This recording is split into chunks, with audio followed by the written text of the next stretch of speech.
Happy new year friends. 2026 Jan 1 ಇವತ್ತು. 2025 already ಮುಗೀತು.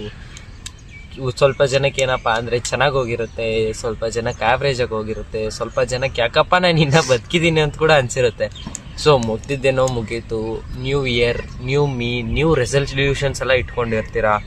ಆ ರೆಸಲ್ಯೂಷನ್ಸ್ಗಂತ ನೀವೇನು ಇಟ್ಕೊಂಡಿರ್ತೀರೋ, ಏನೇ ರೆಸಲ್ಯೂಷನ್ ಇರಲಿ ಅದನ್ನು ಖಂಡಿತ ನೀವು ಫಾಲೋ ಮಾಡಿ.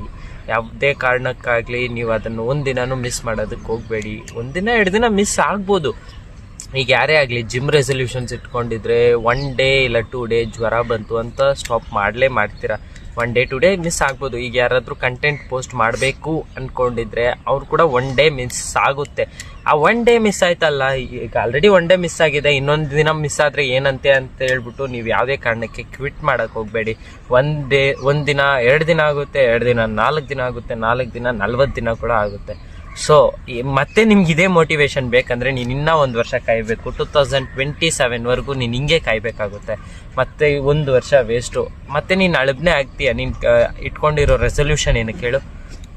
ಸೊ ಏನೇ ಕಾರಣಕ್ಕಾಗಲಿ ಕ್ವಿಟ್ ಮಾಡೋಕ್ಕೆ ಹೋಗಬೇಡಿ.